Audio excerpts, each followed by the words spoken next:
right, Bruchim Abayim, welcome everyone. It is Thursday night. We try our best to learn a little bit from the Kedushas Levi, from Levi Yitzchak, but every Thursday. There's a misprint here. It says the pasuk says v'chasavta alavanim is called the Torah zois be'er heitev. It says you should write upon the stones all the words of this Torah very clearly. Deuteronomy chapter 27 verse 8. I remember when Rabbi Tovia Singer, he came to Ezra Academy as a guest speaker when I was in high school, and he asked, I had just finished listening to a series, his own cassette tapes, just back in the 90s, and then he came to school. I didn't know what he looked like, but I recognized the voice. Pretty recognizable voice, Tovia Singer. So, and I kept, because he was pretending to be Jews for Jesus. He came with no yarmulke on, with a T-shirt on, no tzitzis, and he used to do this shtick where he'd pretend to be a missionary. And he'd make vikuchim with the kids.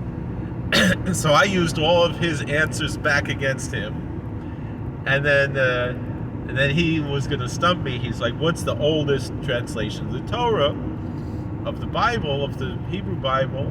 And I said, in this week's in Parshas Tavo, it says Ber Heitev. And he said, "All right, you're right, but I'm saying that's extant in the Septuagint, and he had the whole thing about Parthenos." Whatever it is.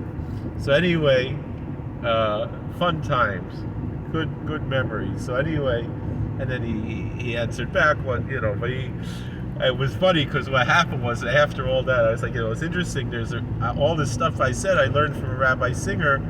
I just finished listening to his tapes, and he happens to sound just like you, and he said, "Oh, it's so horrible that a man who happens to sound just like me destroyed so many souls." So anyway, Ayin Barashi Zal. So look at Rashi, Verhetiv b'shivim lashon. That the very clear writing means that it should be translated to 70 languages.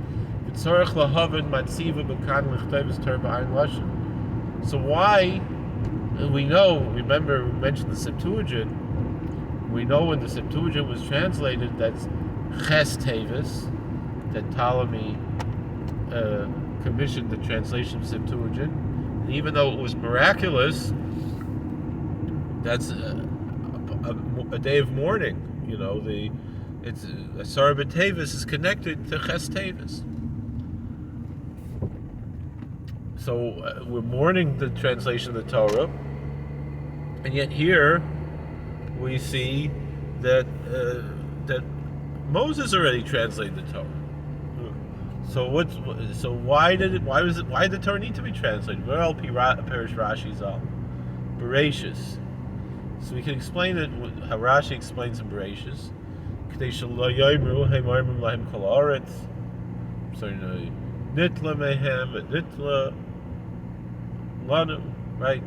So first Rashi says that why doesn't the Torah start with commandments? Why does it start with narratives, with history, to teach that God created the whole world?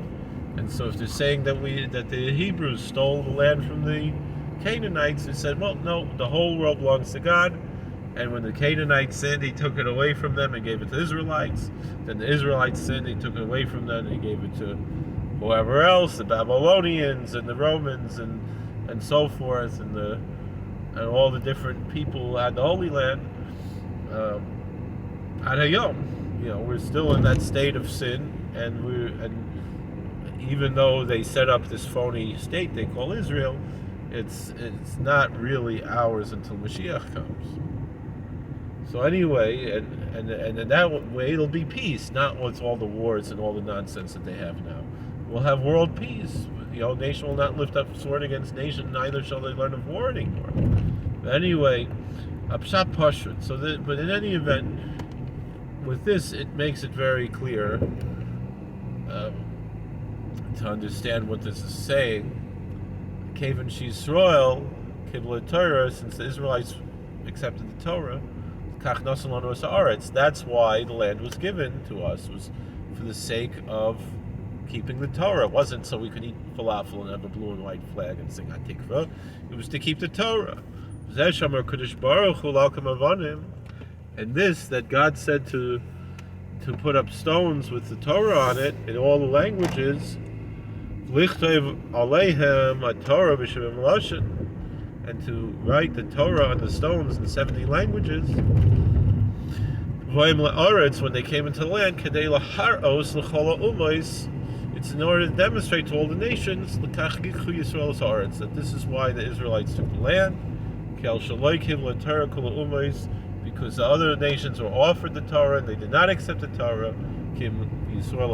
Only the Israelites and anybody who joins them in conversion is included in this. Torah, they accept the Torah. Yisrael is Eretz Yisrael. That's why the Jewish people could take Eretz Yisrael, and obviously this Medina that was set up by atheists who rejected Torah, reject the divinity of the Torah. Such people, of course, have no right to claim Eretz Yisrael, and then the B'nai Torah should know better than we're supposed to wait for Mashiach.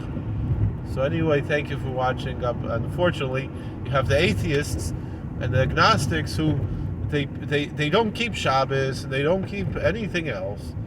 But when it comes to Eretz Yisrael, oh, look, it's in the Bible. Nonsense.